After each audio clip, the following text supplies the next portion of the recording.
All the girl them now know if you broke up the body, get to the dance floor. Wind up your ears. The way you move your body to the drums, right? Drums, right? The way you want your body to the drums, right? Drums, right? What's good, people? Welcome to another edition of The Discussion. I'm Sky. What's good, Sean? What's going on, my brother? How are you doing today? I'm good, man. Yeah, we took a little break, man, but we're back. We have I got a few things that I want to talk about, and then you add what you want to talk about, and then we'll jump into it, just so people listening can kind of keep up. The NBA playoffs, we definitely want to discuss.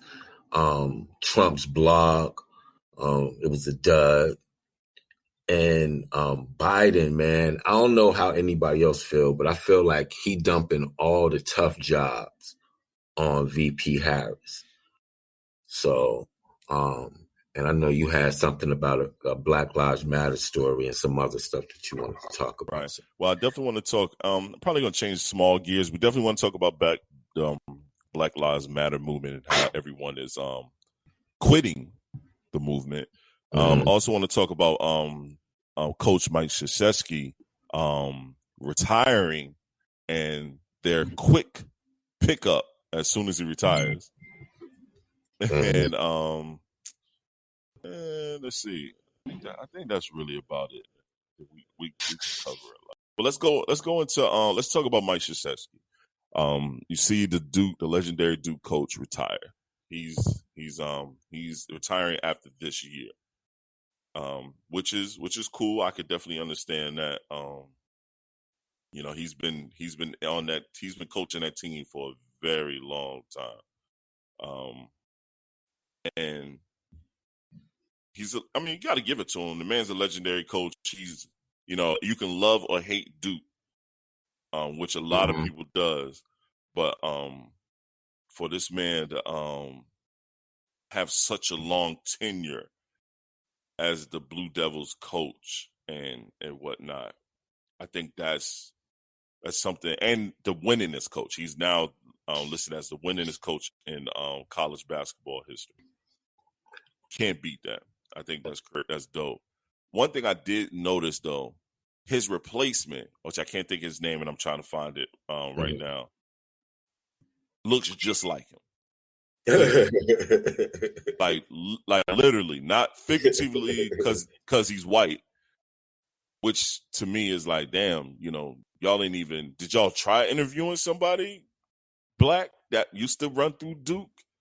You know what I'm saying? Or, anything like that. I guess, Duke is still Duke. But dude looks exactly like him when he was young.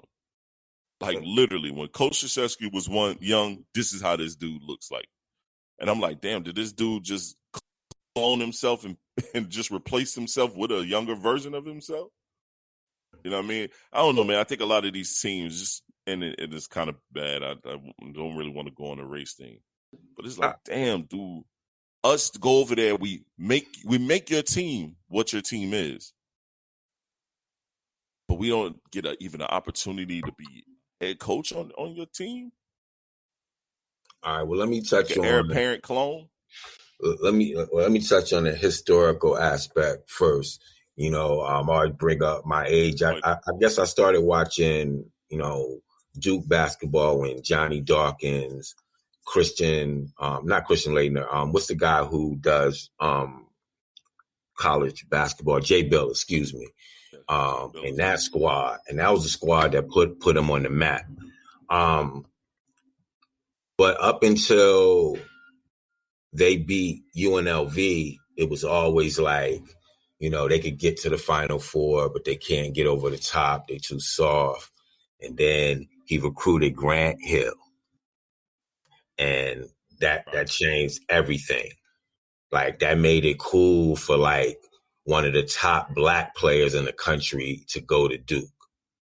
And, that was followed by, your Jay Williams and on down the line, man. I think they said something about a run between like 86 and like 2004, something like that, where he had like 9 Final Fours and like 3 national championships, man. Right. It's like the numbers is like off the charts. You know, and with winning, you know, comes privilege, and he's definitely gotten away with some things. But yo, at the end of the day, like, yeah, I know people want to say Wooden, but that was a different era, man. Right. I just think he's the GOAT, man, when it comes to college basketball. And you can even talk about putting him up there like in any sport. Now, the thing you said about the coach, what they're doing to circumvent, and let's be clear, there's no rule in college basketball in regards to who you interview, but the way they get around it is they name these coaches assistant head coaches. Right, yeah, because he's been on the team for a very long time. Yeah, and he worked his way up, but I think like the last 3 years, maybe, he was like the assistant head coach. Hold on, so, what you mean he worked his way up, though? What you mean? What did he do prior to? He started as a scout. Okay. And I can respect him more. If you really worked your way through the ranks, hey, look, I can respect him more. His resume is official. Okay. All right. So I respect that. That part of it, I wouldn't question, but I did want to touch on how they do get around, like, not going through a whole process when they have these, you know, assistant head coaches or whatever, because you're already assuming that when the head coach steps down, then that coach is going to take over or, right. or what have you. So, you know, man, it's the ideal time.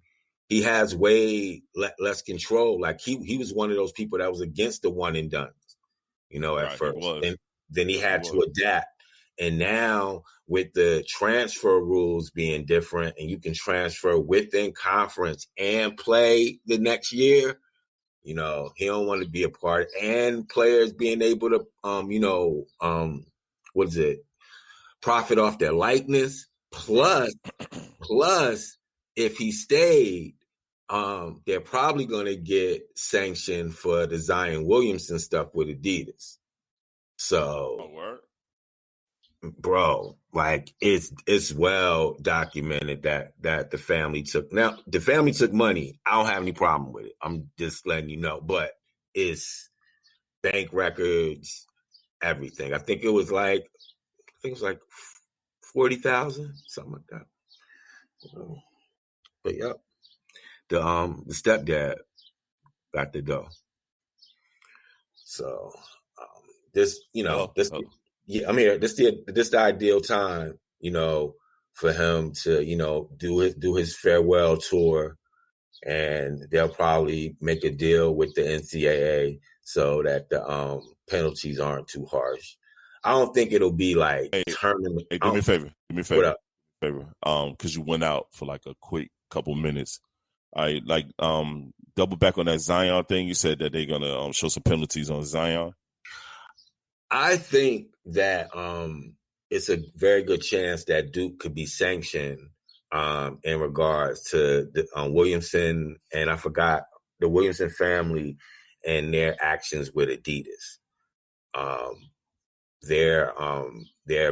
There's court documents, there's been court testimony that people under oath from Adidas have said that they've given money to Zion Williamson's stepdad.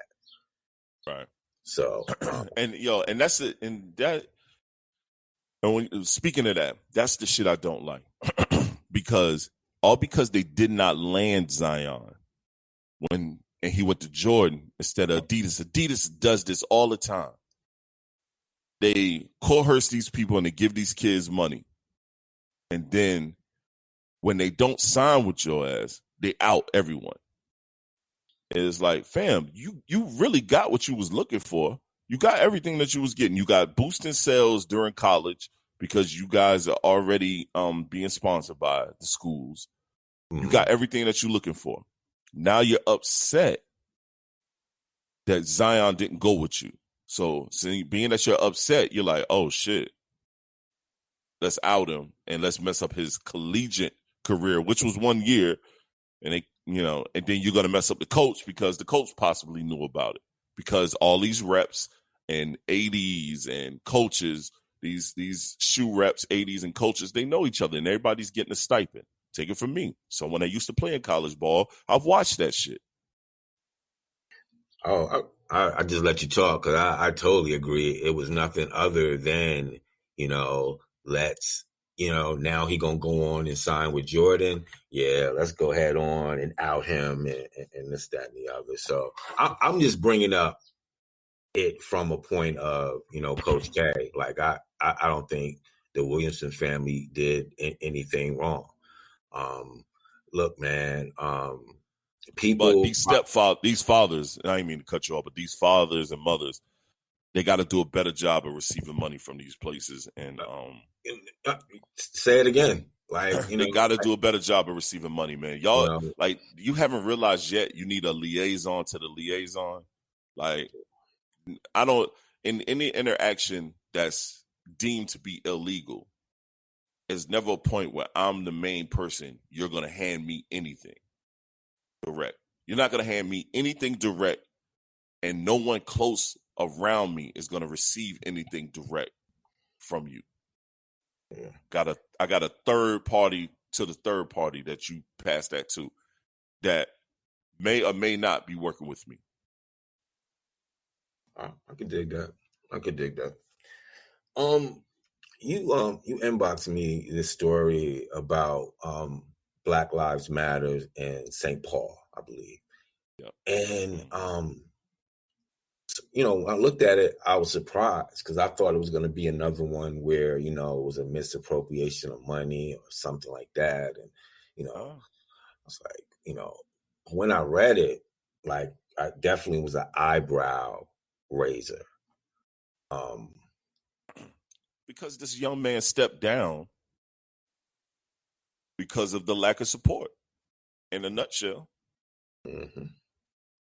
You know what I mean? All because it's, in St. Paul, but this is the lack of support. But this is something that, Sky, we've both seen since the beginning when it comes to this. You know what I'm saying? And we don't speak out on it because you are deemed as a non-supporter or a hater of your own race, speaking out on a particular group that's so-called supposed to be for your race. But let's keep it a buck. That shit was never really for us. Why you think it's so much coming out now about them? And my thing is, what have you done? It was just a moniker to use because of all the injustices and everything that was going on currently. One of the first things I said was the proof is going to come out when the cameras go away. Like I said that, I was like, y'all doing a great job of bringing, and I'm talking about particularly the Twin Cities, forget like the organization as a whole for a second.